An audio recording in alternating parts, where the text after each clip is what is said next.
Talk about the ups and downs of life. Joseph is the supreme example of this. He's a favourite son, clothed in a special robe by his earthly father and granted magnificent dreams by his heavenly father.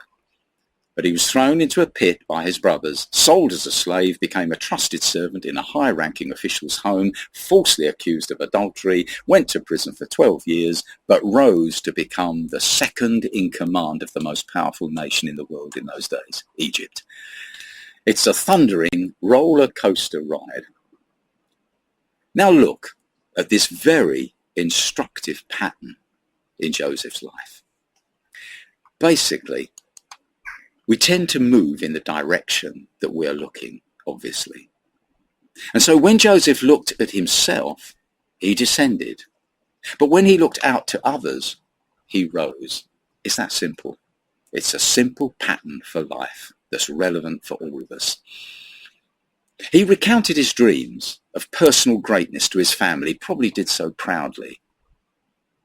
He evoked jealousy and anger in his brothers, with the eventual result of descending into Egypt. He was bought by the high official, Potiphar, and he focused on serving his master faithfully, and as a consequence, he arose and became trustee over the entire estate. Jewish tradition says that he was inclined to be vain because of his personal beauty, and Potiphar's wife was therefore attracted to him. He was falsely accused of seducing her and thrown down into prison. Looking upon himself then caused his descent. But in prison he looks outward to others, noticing the misery of his fellow prisoners and asking them the reason for their dejection.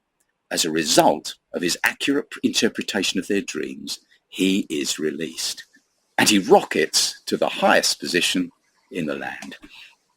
And from here, he never looks back, faithfully serving the country of his exile, and in a few years, even seeing the fulfillment of those magnificent dreams of his youth that started him on this roller coaster.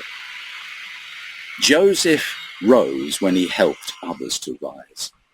Paul said, "Don't look to your own interests, but each of you to the interests of the others." Philippians 2, verse 4.